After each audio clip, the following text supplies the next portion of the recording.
ये जो आप मेरी साइड स्क्रीन पर देख रहे हैं, ये 11 सितंबर 2001 की तस्वीर है। ये एनिमेटेड तस्वीरें नासा ने तैयार की है। 9/11 का जब अमेरिका पर अटैक हुआ तो अगले कुछ ही पलों में जब एक के बाद एक विमान अलग अलग आतंकियों के हवाले हो गए और वर्ल्ड ट्रेड टावर से लेकर के अमेरिका के अलग अलग जगहों पर अटैक होने लगे, तो फिर अमेरिका में एक नोटिस जारी किया गया और अगले कुछ ही मिनटों में आप ये एनिमेटेड तस्वीरें जिस तरीके से देख सकते हैं, पूरा का पूरा अमेरिका का आसमान, हवाई जहाज, एक भी हवाई जहाज नहीं था, पूरी तरीके से साफ हो चुका था। उस नोटिस का नाम था नोटम और इसी नोटम की आड़ में भारत ने पाकिस्तान पर हमला किया, एयर स्ट्राइक की, मिसाइलें दागी। ये बड़ा खतरे का काम था, कोई भी सिविल हवाई जहाज उसकी चपेट में आ सकता था। आखिर ये नोटम क्या होता है, कैसे इस नोटम की आड़ में भारत ने पाकिस्तान के खिलाफ ये बड़ा एक्शन लिया? दरअसल इस एविएशन हवाई उड़ानों के मामले में नोटम की परंपरा जो शुरू हुई थी वो 1947 से हुई थी। नोटम एक प्रकार का नोटिस होता है, नोटिस टू एयरमैन जिसे पहले कहा जाता था, बाद में इसका नाम बदल करके किया गया नोटिस टू एयर मिशन।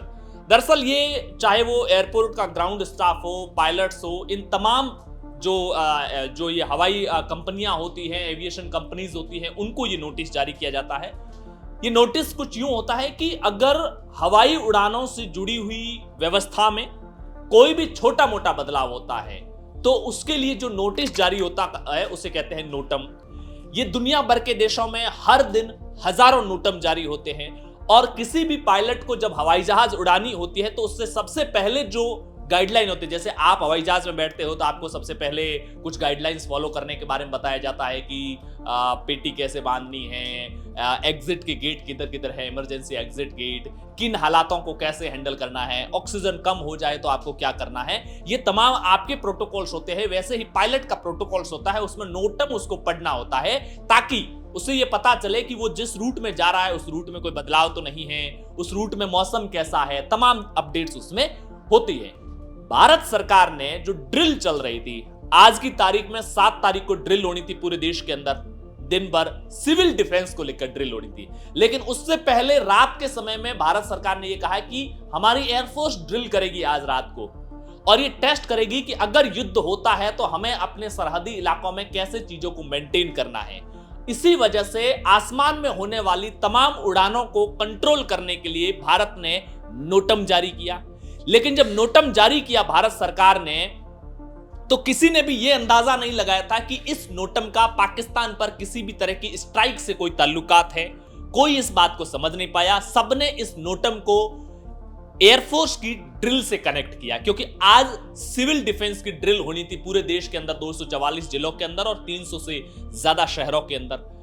लेकिन सरकार का इसके पीछे का एजेंडा यह था कि जो पाकिस्तान से लगती हुई सीमा है, वैसे भी फ्रांस समेत तमाम देशों ने भारत और पाकिस्तान के एयर स्पेस को यूज करना पहले से बंद कर दिया है। यानी कि वहां से आने जाने वाली जो हवाई जहाज होती है, जो सिविल उड़ानें होती हैं, उन्होंने भी हमारे एयर स्पेस को यूज करना बंद कर दिया था।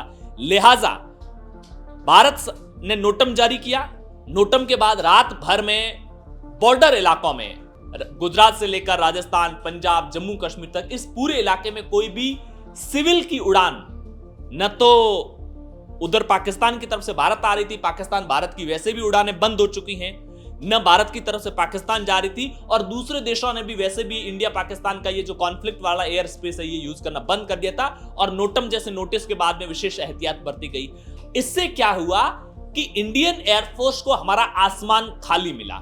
किसी भी तरह की कार्रवाई में किसी भी तरह की दूसरी कैजुअलिटीज की पॉसिबिलिटीज को कम कर दिया गया और इसी आड़ में रात के समय एयर स्ट्राइक हुई। पाकिस्तान के अंदर 9 आतंकी ठिकानों पर कार्रवाई हुई। अब तक जो अपडेट आ रही है उसके मुताबिक 100 के लगभग आतंकवादी मिट्टी में मिल चुके हैं। जैश ए मोहम्मद से लेकर लश्कर ए तैयबा और हिजबुल मुजाहिदीन के कई ठिकानों पर, ऐसे ठिकाने जहां पर उन्होंने अपने हथियार और गोला बारूद रखे हुए थे, उनको भी तबाह कर दिया गया। बहुत बड़ी कैजुअलिटी हुई है क्योंकि इस बार के हमले के बाद भारत ने तय कर दिया था कि इस बार हमें आतंक का नेटवर्क तोड़ना है, जहां से उनको खाद पानी मिल रहा है, जो उनकी सबसे बड़ी ताकत है। और विशेष तौर से जैश ए मोहम्मद का जो कम्युनिकेशन पूरा का पूरा सिस्टम था, जहां से वो अपने जो आतंकी होते हैं उनसे कम्युनिकेट करते थे, जहां पर हैंडलर बैठ करके सबको एक दूसरे से कोऑर्डिनेट करवाते थे, वो सारा का सारा कम्युनिकेशन नेटवर्क पे तबाह कर दिया है।